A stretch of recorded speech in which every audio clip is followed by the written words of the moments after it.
If you finally want to start making gains within meme coins and you don't know where to start, this video is exactly for you. Today I'll go over a lot of strategies that I'm using to find coins early and know beforehand whether or not they are going to rug. Then you can finally get profits like these, as you can see on your timeline here.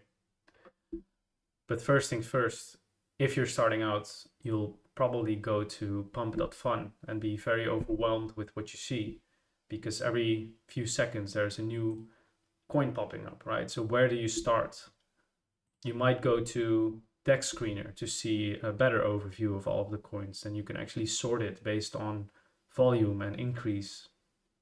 But how difficult is it to pick one of these coins out of all of them, right? And how do you actually know whether or not a coin will go up or down, or whether a coin will rug? That's actually where the platform Axiom comes in. The link is in the description, and that's actually the only way to get access to this platform. And basically what Axiom is a overview of a lot of new meme coins that are coming out, like here. And it's combined with the information that you can find on Dex Screener. And then in addition to that, what they also have added is the ability to buy them right away. And that's something which you can do on Dex Screener. So in general, what people do in the beginning is they just randomly pick a coin, they buy it, and then maybe they're lucky, they make a few bit of profit, then they think they're getting lucky, so they try again, then they lose a little bit, they make profit again, they lose again, they make a big profit, and then they all lose it on a rug.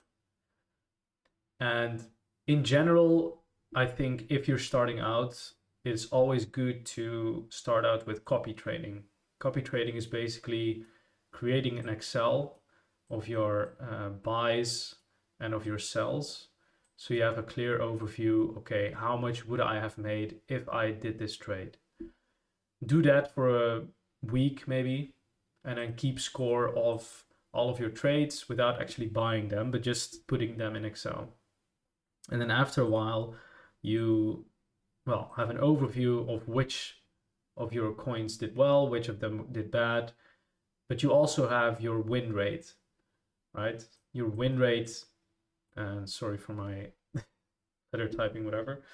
Basically, only if you have a win rate of 65%, I would suggest only then it is good for you to start putting in real money.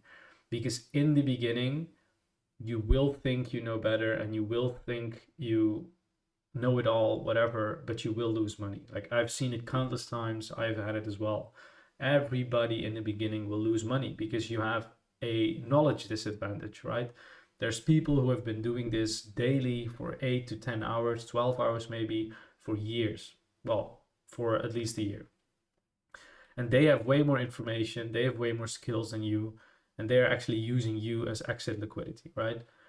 So start out with paper trading, and only if you have a percentage of 65 win rate and higher, only then you should put in real money. Because trust me, getting a few wins in the beginning by being lucky doesn't guarantee your whole success, right? You will get rugged, it will feel bad, and it will just suck.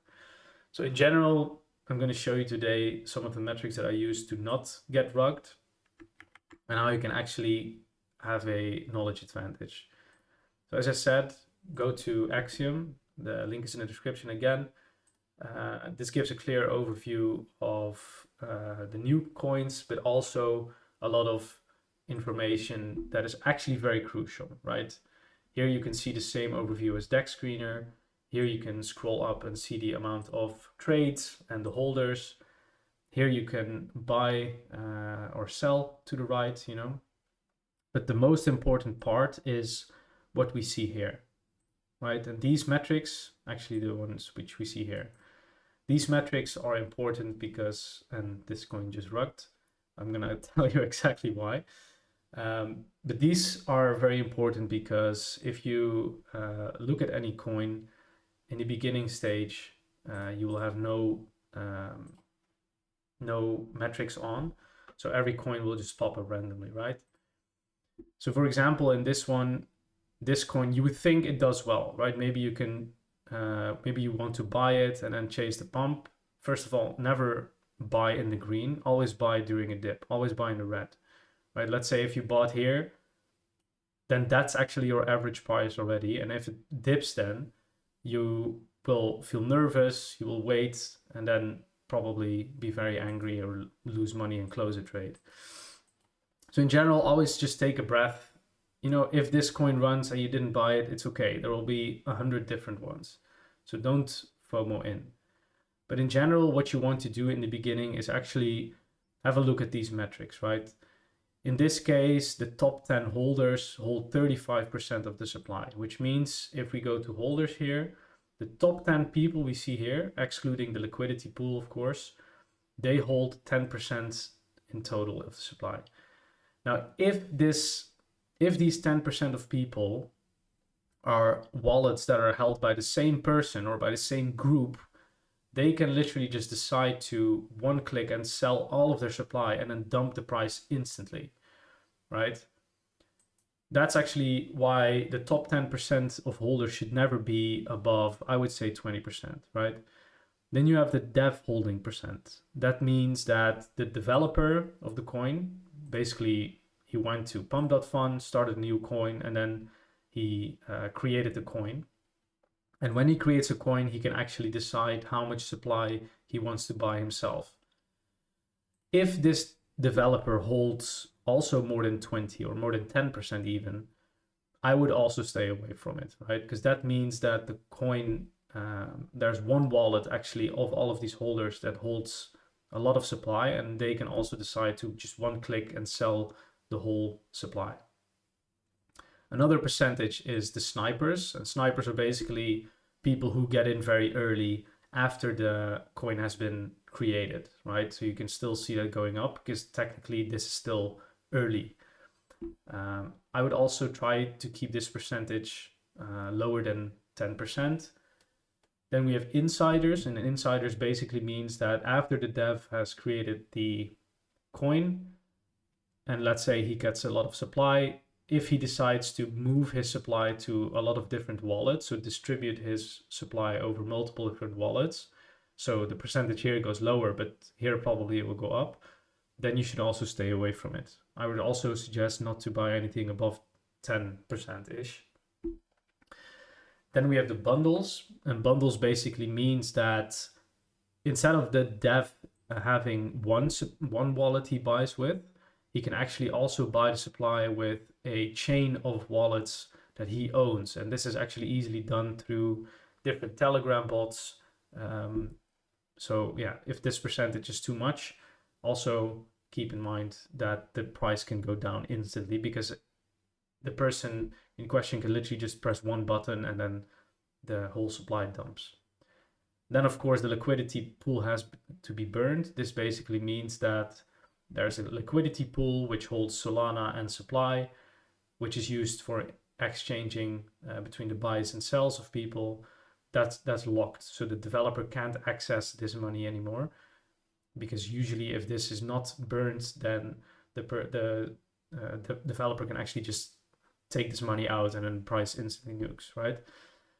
Another thing you can see here is the amount of holders and if the DEX is paid or unpaid, and that actually means that if the DEX is paid, you can actually see here that the banner is paid, and that you can see a banner and that the socials are linked. This is usually only done after the coin has been migrated, and migrated means that it goes from pump fun basically to the Radium exchange, and that means that it can actually go to the DEX screener overview. So you have to see this in sort of stages, right? If it's on pump fun, not a lot of people will see it. If it goes to DEX screener, more people will see it. If it goes to various different exchanges like Binance and whatever, then even more people will see it. And those are just complete like stages of a meme coin. But they do not always reach that stage, right? So for this one to go to DEX screener, it has to go to, I think, a 60K market cap first. And for it to reach that 16K market cap, of course, the metrics have to be good, the hype has to be good, the narrative have to be good. And those are all things you have to keep into account.